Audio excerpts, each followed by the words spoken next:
welcome to Tell Me Your Story, New Paradigms for a New World, as I exhale with a great sense of peace and contentment as we go into another program of New Paradigms for a New World and looking for those choices and knowledge of those choices to help make your dreams come true.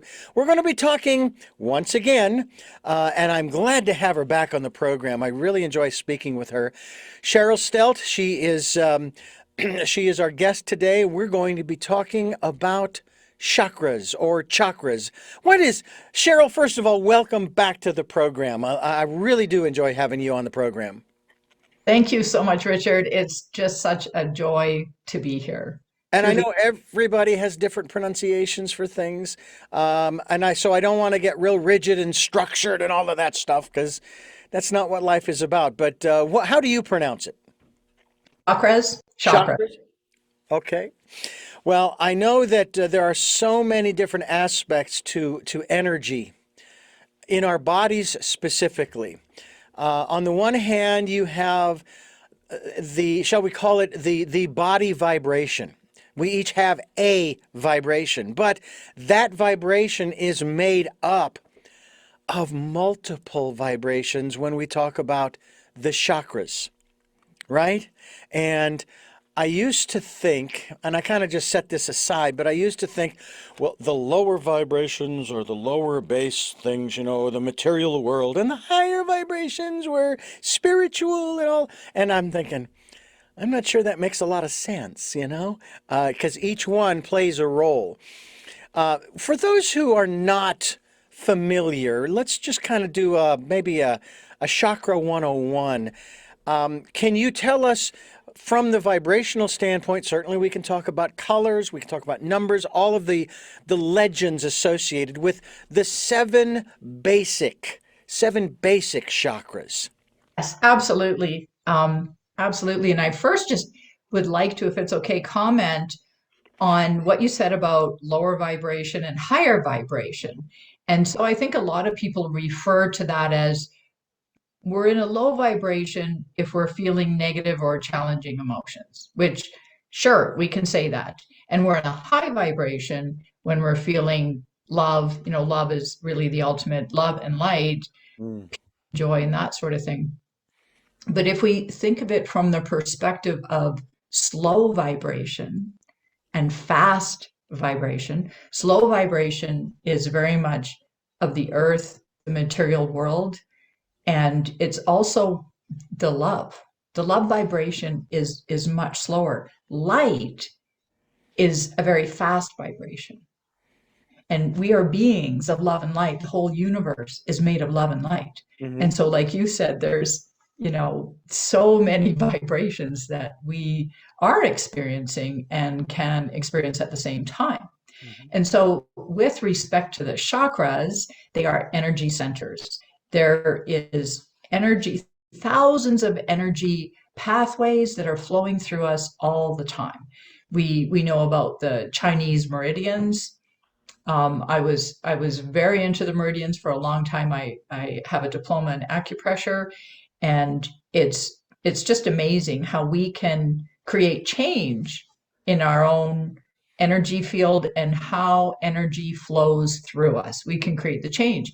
With the chakras, they are energy centers and they run along the inside of the spine. So the spine is like an antenna. It's a conduit. And so this energy goes up and down. And there are energy channels that run up and down the spine as well. The Ida, Pingala, the Shushumna. And that's the energy flows from one chakra to another, or we hope it does. And then the chakras are actually their energy centers where they each have their own specific qualities, so to speak. It's just like the organs in our body. They have different functions. The liver doesn't do what the kidney does. Specifically, they both help, process all of our human, we eat, we process, we digest, we nurture ourselves, and it goes on that way. The chakras are similar in that they have specific qualities. the root chakra. And I just want to say, I love that humanity today, from what I see, we've really gone into embracing the lower chakras. Spirituality for years, for centuries, was all about the upper chakras and having our spirit leave the body, and we could have all these euphoric experiences and that sort of thing. But the problem with that is it doesn't help us accomplish much. Doesn't help us accomplish much here in the earthly plane. It used to be go live in a cave in the Himalayas, and even if they would, and I've been to India and I've spent a lot of time in the Himalayas, and the old gurus there would cut that skin underneath the tongue so they could stick their tongue up the back of their throat. Yeah, and then you Oh, move into these altered states, and you really don't need to eat or drink very little. Like there are these gurus in the Himalayas that just live off non-leaves, and you can live a very long time. So that's great. But how much are you benefiting humanity? It might be a really sort of an ongoing, very spiritual experience. And so I want to just go back to accomplishment. So the root chakra is all about that. hmm. Well, If it, I know this. I know this in that reference that I know a lot of people who teach about chakras and so forth, who actually work with people, whether it be in yoga and so forth. They actually there's a part of wanting to be grounded when you start this process, which doesn't mean you get tied to the material world. It's that you want to be grounded to the earth so that you don't, and I'll say it basically metaphorically speaking, because you don't want to float away. You want to stay, you want to have sort of a foundation as you work your way up the chakras, right? Absolutely. And that is the foundation. And moving beyond even feeling grounded, the two of the qualities that I work with so closely with my clients are creating safety and stability.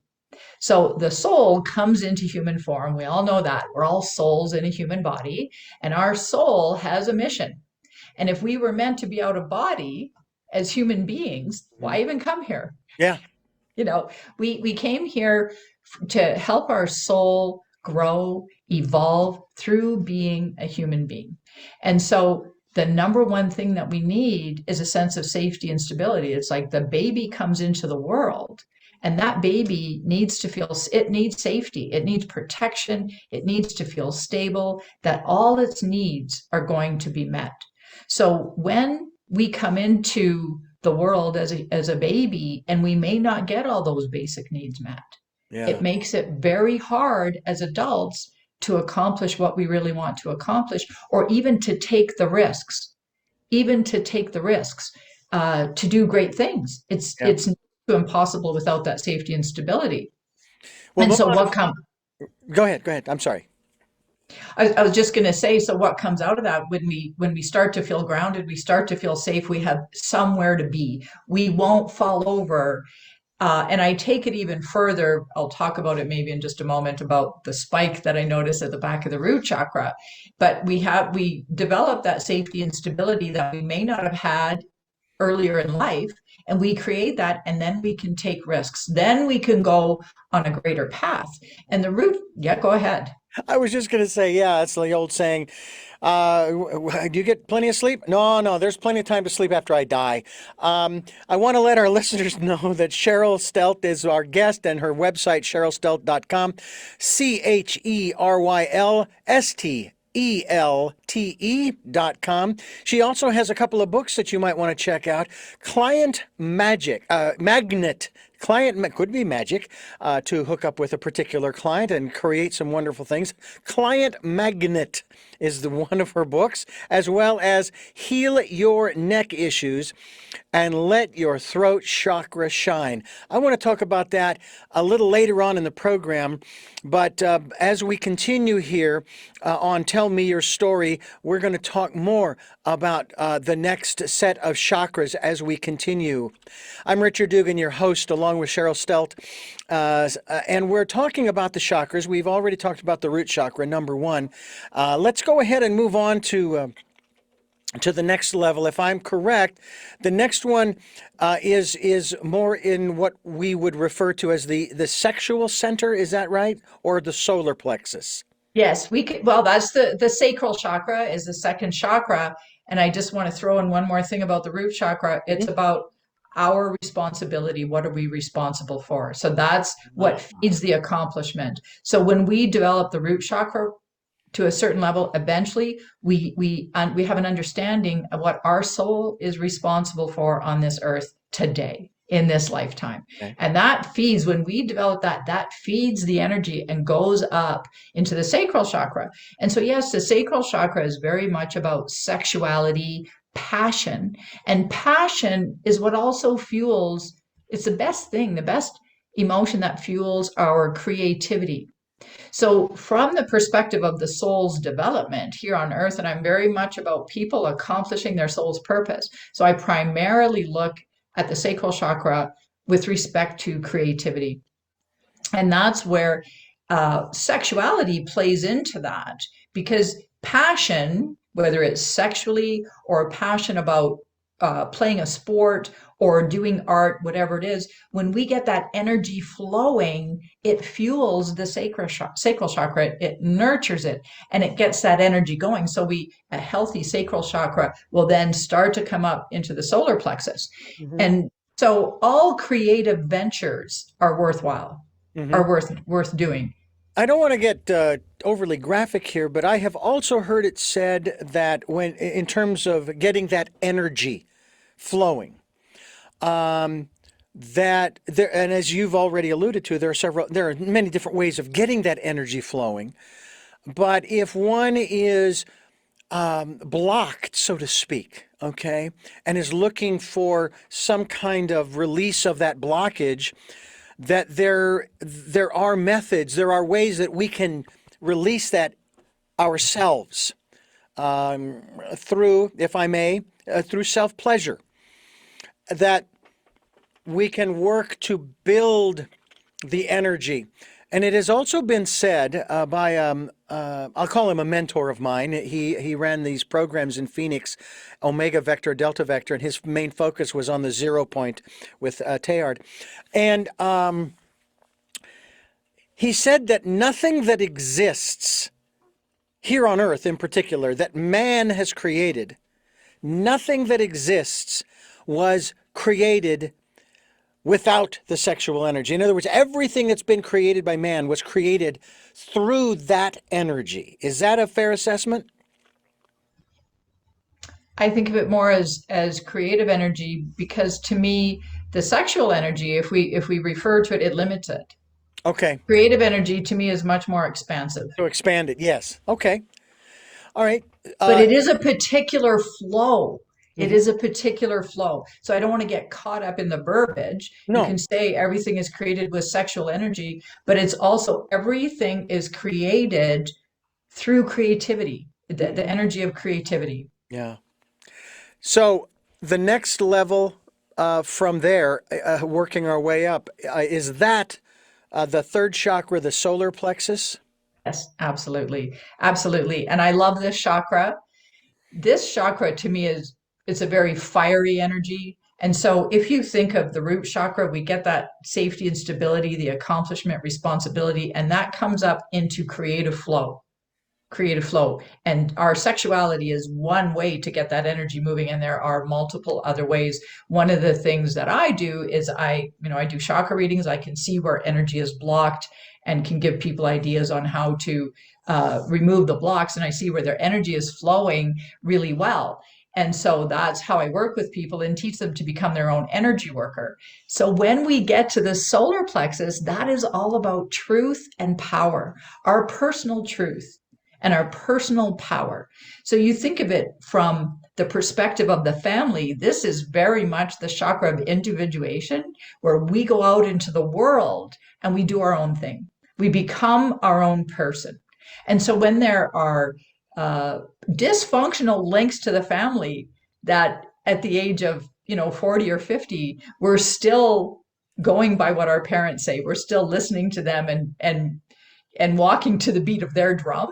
Oh We yeah. need to work on the solar plexus. We need to really work on the solar plexus. And so we need to lovingly break through those sorts of challenges and opportunities. But what I love about this chakra is we can through this chakra get to the deepest truths of who we are and why we're here. And that truth is power. And that is where the expression starts to come out in a different way. You know, the expression from the sacral chakra, whether it's sexually or through creativity, if you're an artist, that sort of thing, that's a real flow. It's much more watery. There's a flow of energy that goes through that chakra, whereas the solar plexus is more about radiance and power and how we're going to really start to shine in the world. And so that's where we can develop that very strong, powerful sense of self. Mm. And that is very important. What I have been going through for the last 4 or 5 months has been that search, not so much for purpose. I want to say pretty much, at least at this point in time, I pretty much nailed that. I think I'm right where I'm supposed to be.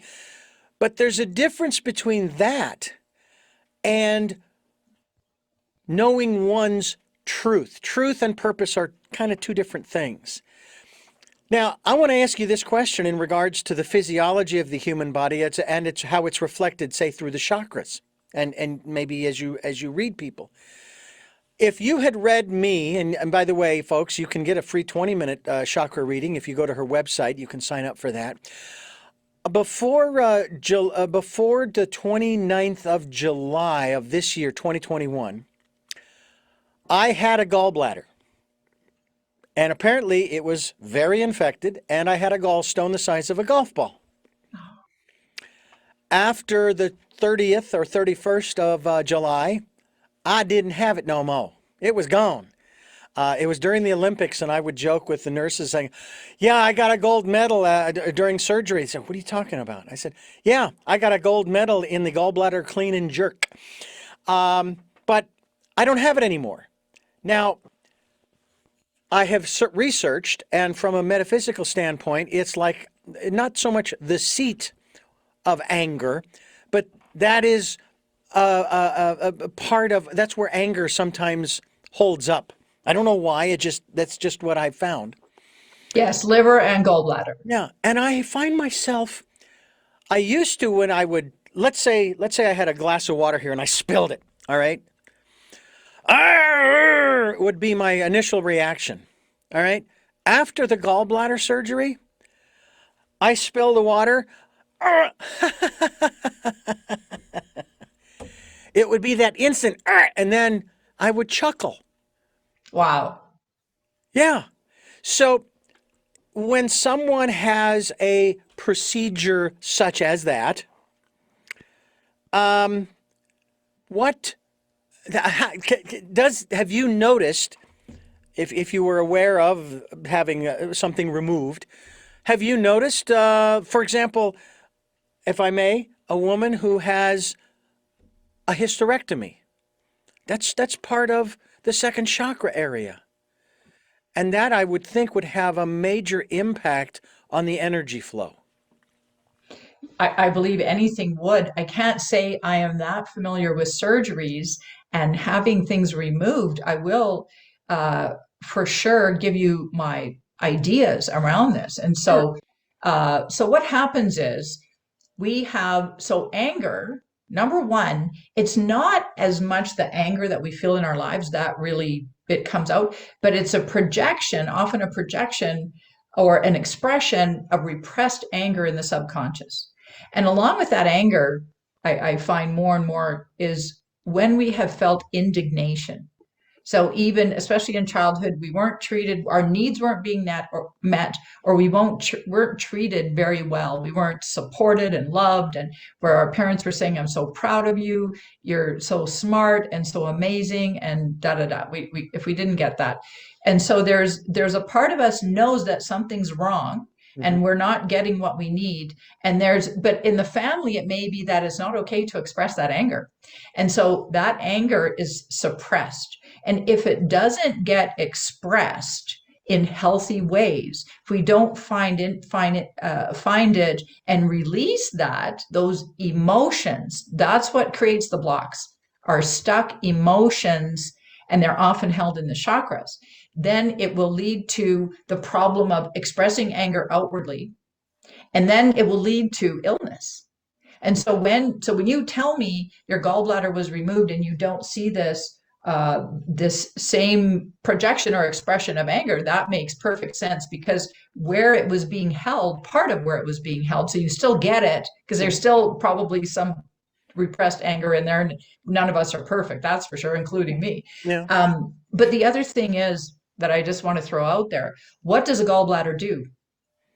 The gallbladder allows us to digest fats, which are rich. The gallbladder allows us to experience the richness of life. And so the anger prevents us, the block of the anger running through there prevents us from enjoying the richness of life. So you don't have a gallbladder now, that makes it difficult to digest fats, and you can take ox bile, I don't know, like there's supplements you can take to help you with that.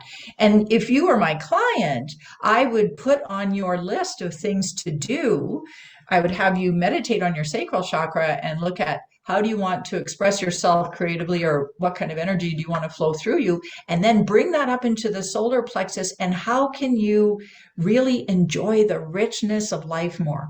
What would give you the most sort of substance to really sink into and just think this is the best thing on earth, and what are those ways? So to really look at that. Does that make sense? Oh, absolutely. It absolutely does. What I find so fascinating is the research that I did in reference to the gallbladder, and of course, what I was told by my surgeon was that you don't really need it. And I'm thinking, well, then why in the world do we have it in the first place to have this kind of a problem, then have to have it removed? Because apparently the body can function, and I've been doing just fine digesting my food since I've had the gallbladder removed. Of course, I did ask them. Of course, there's another organ in there. I think it's the appendix that they haven't figured out yet what the heck it's for, or what it would go. I find that hard to believe, that as far as we've come technologically and so forth, that we haven't figured out what's good there. And I said, could you take out the appendix while you're in there? And they said, no, we don't do twofers. So there you go. We're talking with Cheryl Stelte, and we're talking about chakras. We're going to continue on working our way up the chakra ladder, as it were, here on Tell Me Your Story. I'm Richard Dugan, your host, and we're talking with our very special guest, who has written a couple of books here that you are going to want, I really do think, you're going to want to check out. One is Client Magnet, and we'll touch upon that a little bit. And a little bit later on here, as we have time, we're going to talk about how to heal your neck issues and let your throat chakra shine. Now, that's interesting, because when I was over at my parents' house for Easter one year, and my sisters were there, my eldest sister, who is part of what I'll call very structured Christian philosophy, didn't really believe in, energies emanating from this place and that and the other. And my mother was doing this scanning over us kids. And I just happened to walk into the room, and they said, lay down here. And my eldest sister began to scan my body from foot to head. And as she got over my neck, she says, it's getting really warm in my hands. Well, obviously my throat chakra is that's part of my life's purpose. But what I find interesting in terms of the title of your book here, Cheryl, is Heal Your Neck Issues. And every so often, as we all do, maybe I worked a little too hard. I threw too many logs of firewood over this way or that way or the other way. And the next day my neck is kind of stiff and I got to stretch it. And you see people doing this sometimes when you're in the store and so forth. Is that sort of an indication, and this is in a general way, that, and again, I know we've moved up a little bit here, but is that an indication maybe that they haven't, maybe for that period of time, maybe they haven't been able to find their voice. Other times, no problem. Other environments and so forth. Is that, I mean, there seems like there's a correlation between the physiology, the physical condition of the body, and then the connection to the chakras, just as we talked about earlier, about the sexual center and so forth, the second chakra. Absolutely, absolutely. And the throat chakra is known primarily for expressing ourselves, speaking our truth, also being seen and heard. And I love it that your level of self-awareness is way up there, that you could look at the changes in yourself, that you're able to recognize how you changed through your gallbladder surgery. Um, but I also, the other thing you said, you really have your purpose nailed and you get it. And a lot of your purpose is about the throat chakra. And so when I discovered a couple things that I wanted to talk about, but the throat chakra is also about expressing our purpose. And I often see in people that are really clear on purpose, they have this white ball of light behind the back of the throat chakra. It's always there. And people can still express themselves really well and still have some wounding in there, that they actually could go to a higher level of expression. They can level up. And so there's different things, and all of that comes up from the other chakras. So often what I see this spike of purpose, the spike of really what we take a stand on, that's at the back of the root chakra, and that energy goes up to the back of the throat, and it's how we express that. And so let's say, and this happens to me frequently because I do quite a few chakra readings on coaches or people who are in business, and when they're looking at moving to the next level. One of the common things I see is I'll see a wound in the front of the root chakra.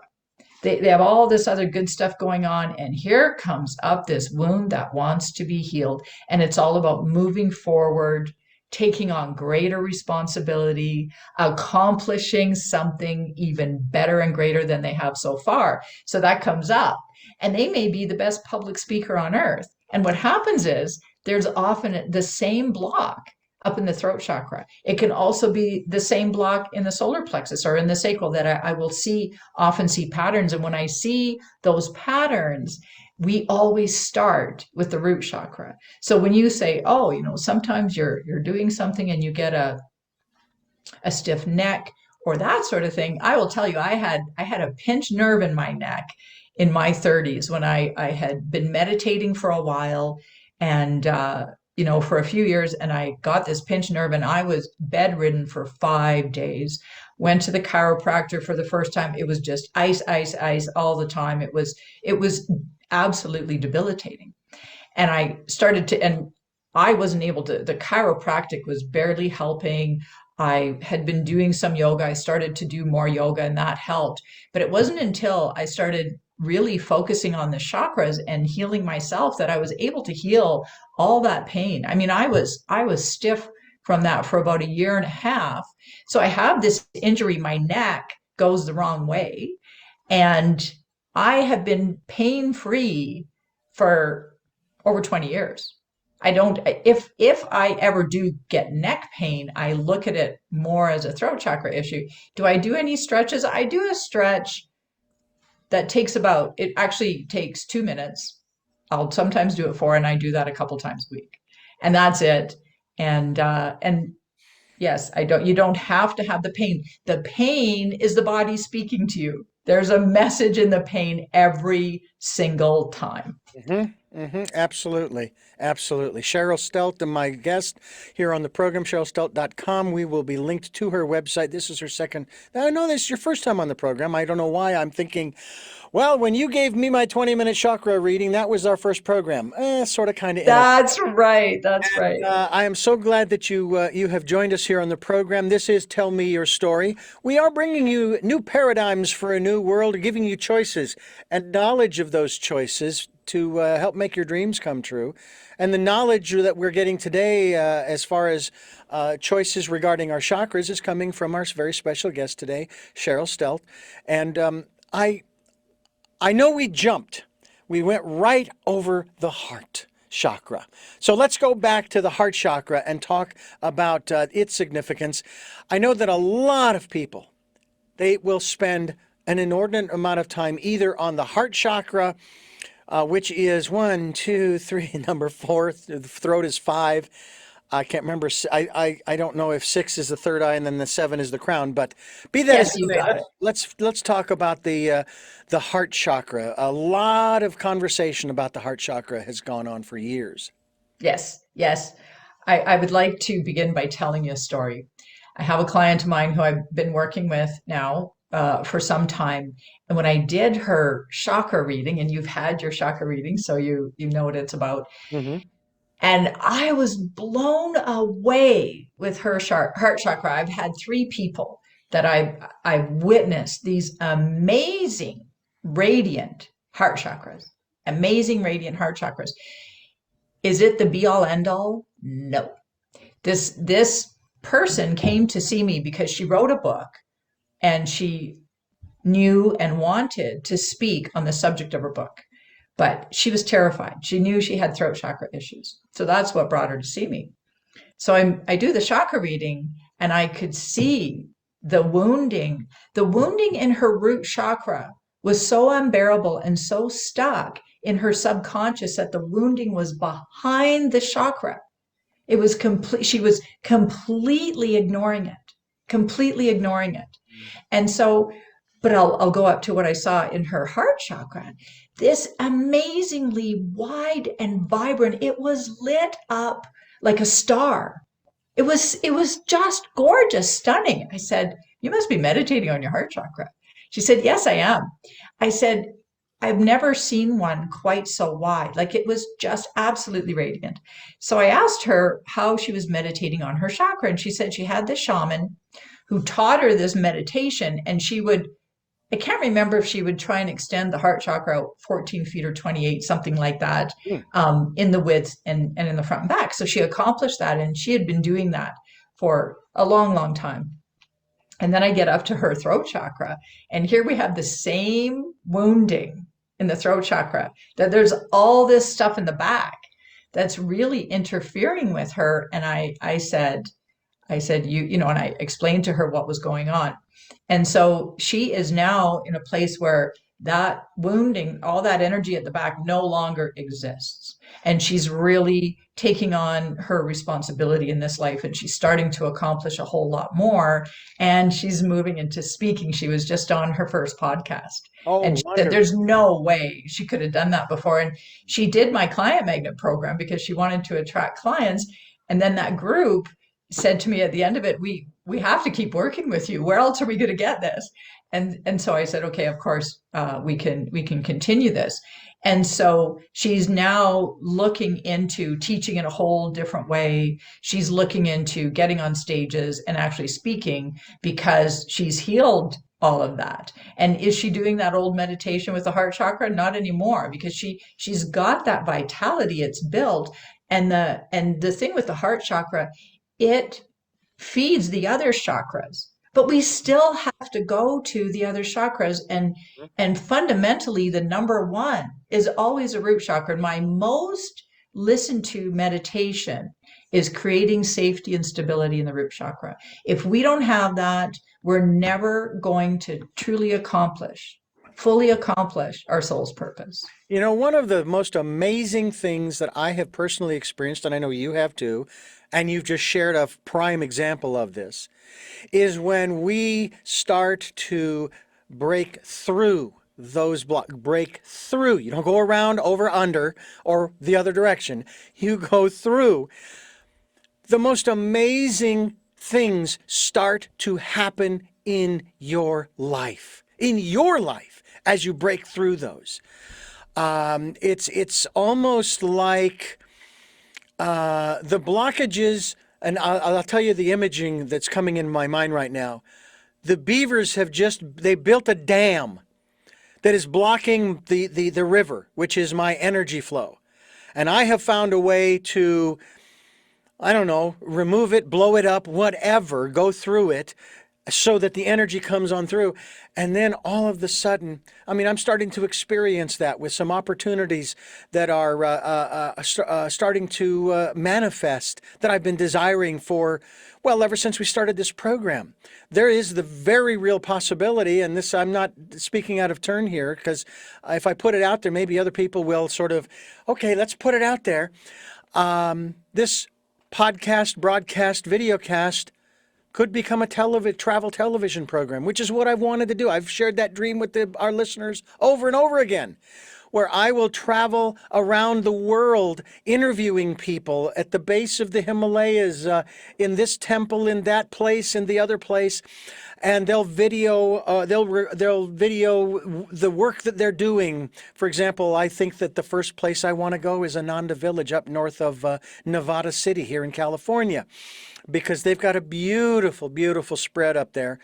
And the work that they're doing to help people to raise their consciousness is absolutely marvelous. And that's part of what you are doing, Cheryl Stelte. We're talking about the work that you do with chakras, as well as going through a sort of a Chakra 101 course here. And we're going to continue that here on Tell Me Your Story.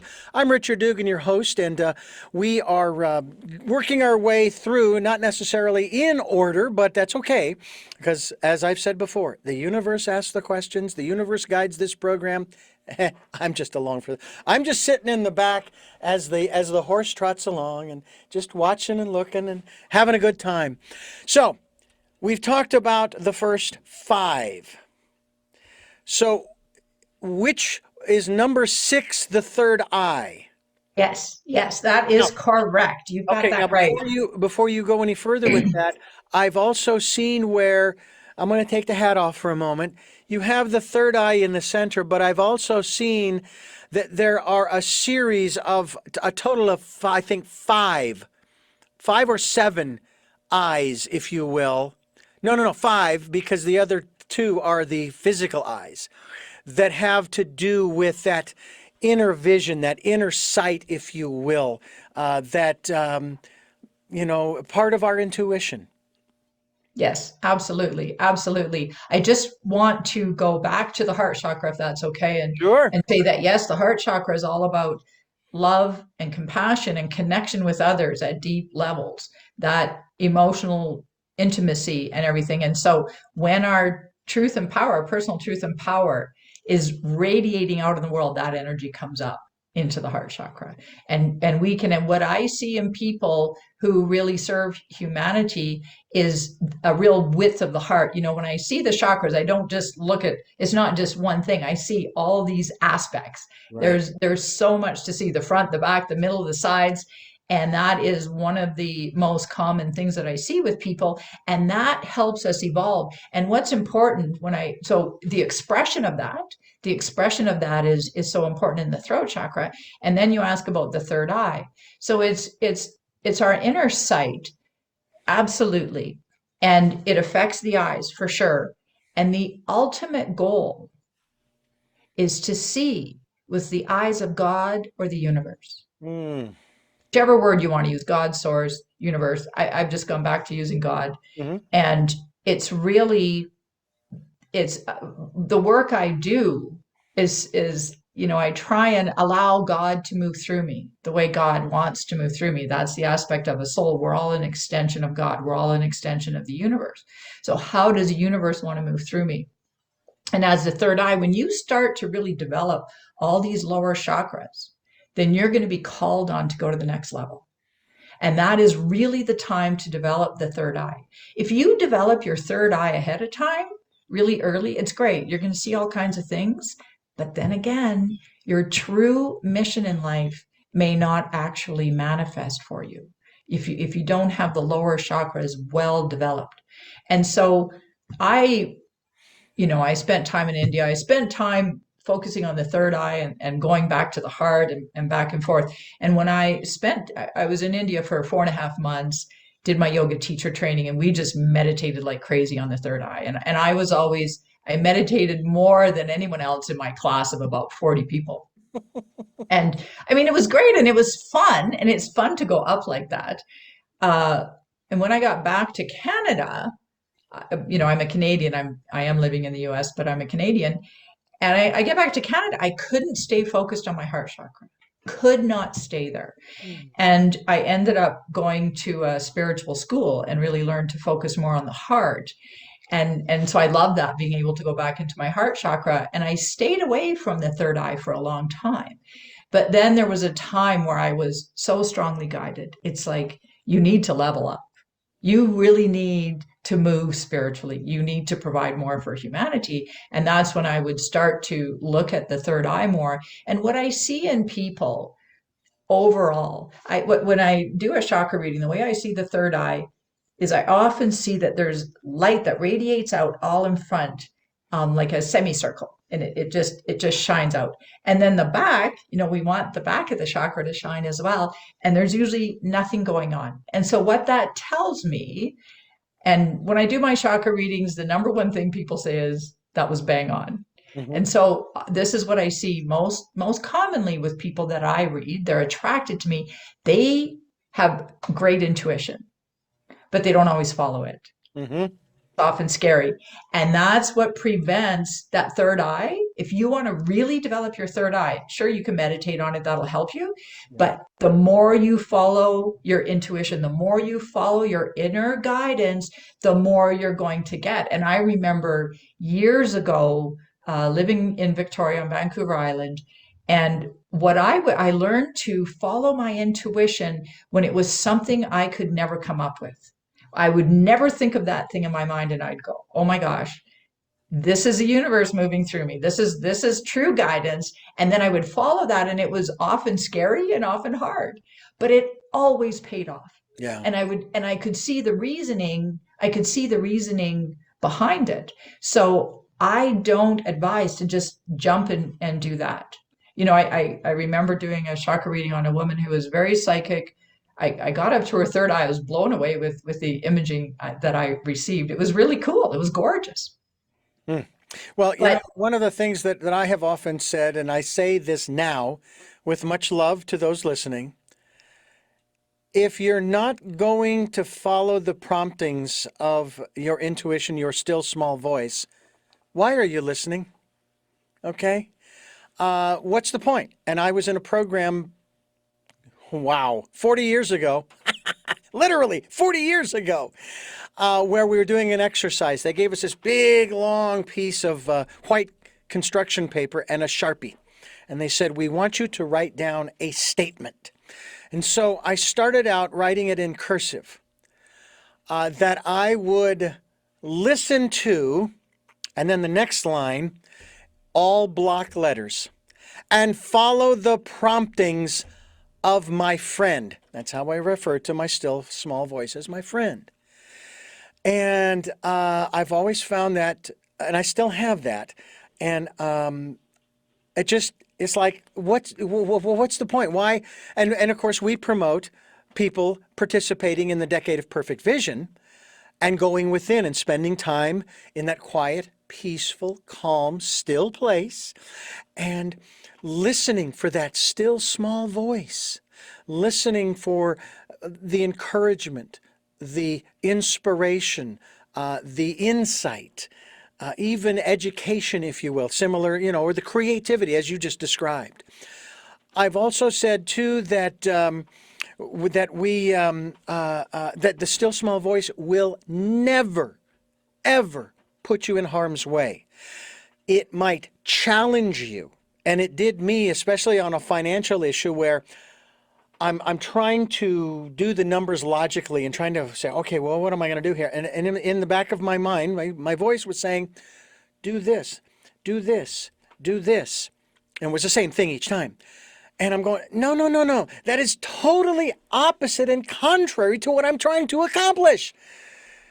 And finally I gave in. I said, all right. Yes. And guess what? If I hadn't followed the prompting, things would have been a disaster, a mess, worse.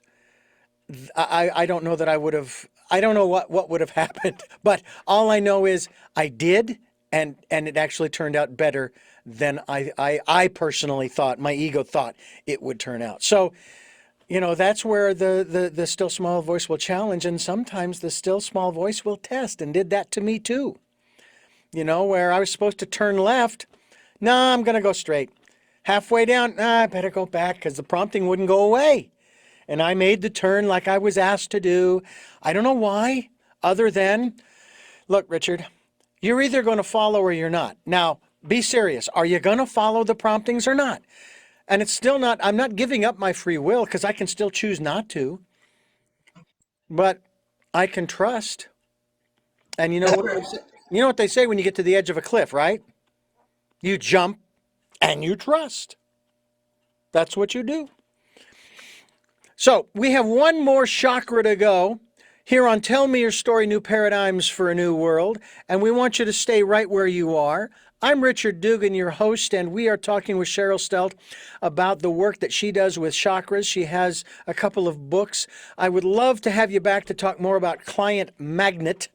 I think that would be a wonderful thing, because when I was introduced to the whole aspect of sales, I thought, I don't want to do this. It's so disingenuous. Well, Richard, what we're doing was we're trying to establish relationships with these people. But to what end?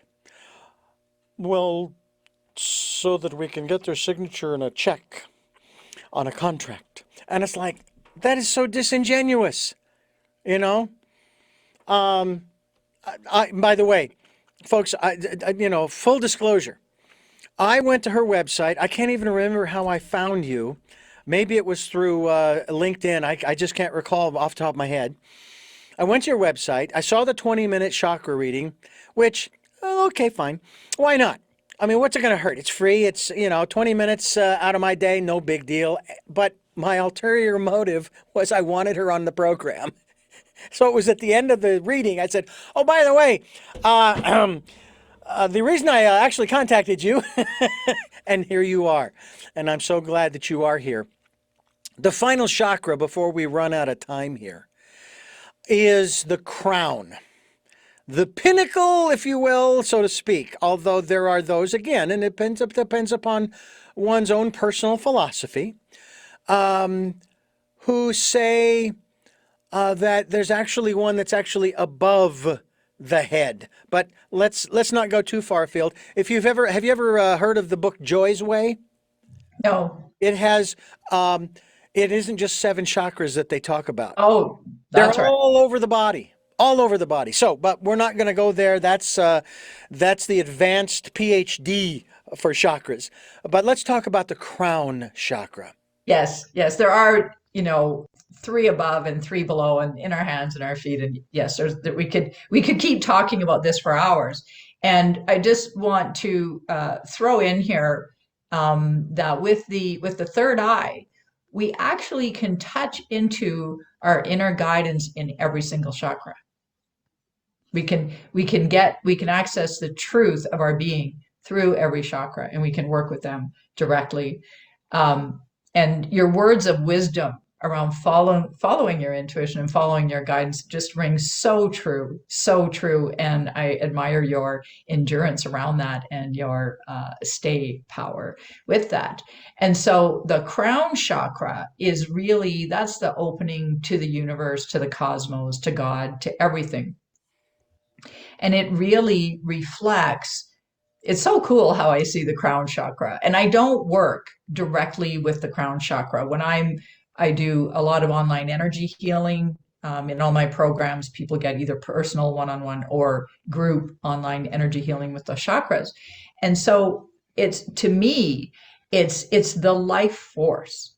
It's our soul coming into the human body. It's the pinnacle of the chakras. We are always receiving there. I rarely see a blocked crown chakra. And sometimes there's been some sort of spiritual trauma that may have happened to somebody. It's usually very, very severe to have an effect in the crown chakra. And what I find often, just sitting with them, within a few minutes, I can clear that, because that wounding does not come from within ourselves. all the chakra wounding that I find has been created for us, and it's helping us, and we can change it. And so can we change the crown chakra wounding? Of course we can, but it's often a real easy one, because I don't know that the crown chakra is meant to be wounded. I don't believe that. And so it's, the universe really doesn't want you to have that block, no matter what. The other blocks serve us, they help us grow. They help us grow. It's sort of the next step. I also find the crown chakra is so useful in replacing the wounded energy. So I can help a person I pull out the energy they feel into it, and I pull that energy out and bring that energy into my own heart chakra while I'm in an altered state, the heart chakra and the solar plexus. So I'm in my spiritual power, and I give it back to them cleared. So I'm not taking any energy. I'm not giving them. It's just taking theirs. It's like a serious scrubbing and washing energetically. But what I like to do, especially through even reparenting the child or just replacing that energy with the purity of love and light that we really are. That pure consciousness is to directly take that energy from the crown and replace that energy of the wound, so that they're much, much freer in their lives and not so bogged down. And so part of my goal is to help people become more and more clear energetically, that they just become the love and light that they truly are.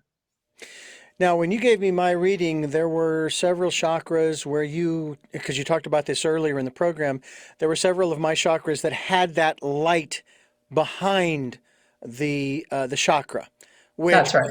was, I think you said, was a little bit on the unusual side. You don't see that in a lot of people. That's right. And so you said you're connected to your purpose. That's really obvious. And so I see that in the chakras.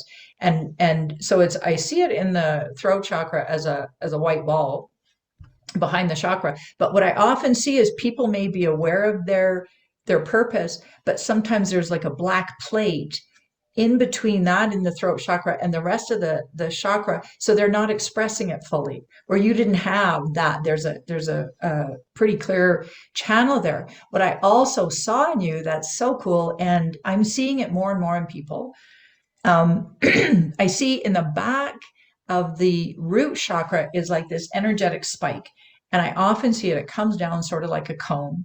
Hmm. People that are so aligned with their soul's mission, I see it as white light in there. It's white. And that tells me they know what they stand for. There's certain things that some people just stand for, like they want to reverse climate change, or they want to help heal anyone who suffered from human trafficking, or whatever. They know what they stand for. They know what they really value, and they know what they're all about, and they know why they're here. And what that spike does energetically, it gives one something to lean back on. So Mm. it's at the back of the root chakra, so it doesn't matter what goes on in life. They have something to lean back on. And I've even seen with some people, they go through changes in their lives, and I sometimes see where this spike turns gray and a new one is formed. Parts of it break away, or maybe even the tip, some old beliefs, some old foundational beliefs around what they stood for. They change their mind. No, I've had all these experiences and I don't stand for that anymore. Now this is what I stand for. And it energetically affects this spike. I've never read about this spike anywhere, and I've never read about the back of the chakra. And to me, so much of our learning and growth is through experience, just like you've shared a number of your personal stories very vulnerably.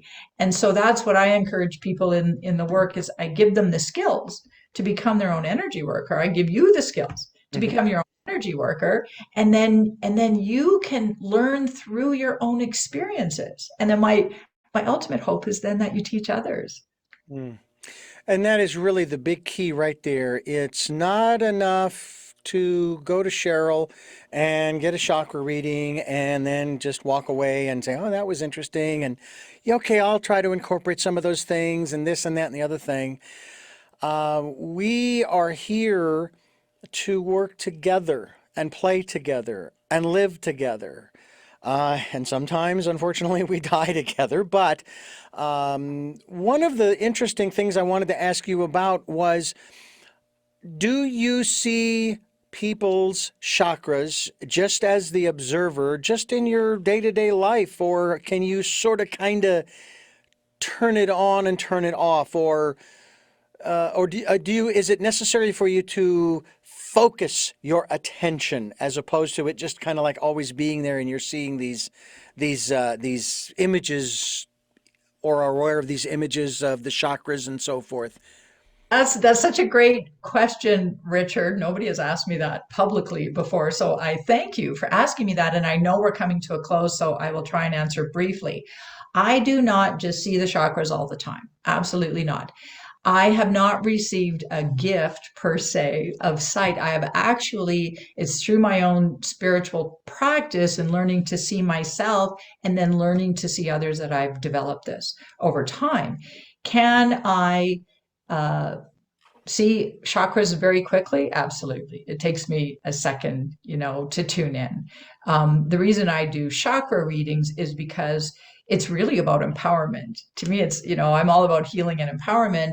And so I love telling people where their strengths are and then what their blocks might be or where the energy is not flowing as well, and some tips on what they can do to get that energy flowing. But it's so wonderful for people to hear what their strengths are, where their power lies, and what's gone really well for them. So yeah, I can talk to someone on the phone and say, do you want me to tune in? But it's a conscious thing. We're talking with Cheryl Stelte here on Tell Me Your Story. New Paradigms for a New World is what we give you, and also what we give you at the end of each program is 3 questions. Cheryl Stelte, who is my guest here on the program, CherylStelte.com is the website. We will be linked to your website as well so people can get into the chakras, get that to free 20-minute reading from you, and maybe take it to the next level. Find out more about Client Magnet, the program. You mentioned that it was a program. We'll have to talk about that another time. But before we let you go, first of all, thank you so much for giving us so much time, and we will make this quick and painless in this portion of our game show. Thank you so much for being with us. Thank you ever so much, Richard. I love what you're doing in the world and what you bring to so many. I hope you keep going, and I would love to see your dreams come true, that you're traveling to different communities and experiencing people in all their greatness. We may be coming to your town someday soon. All right.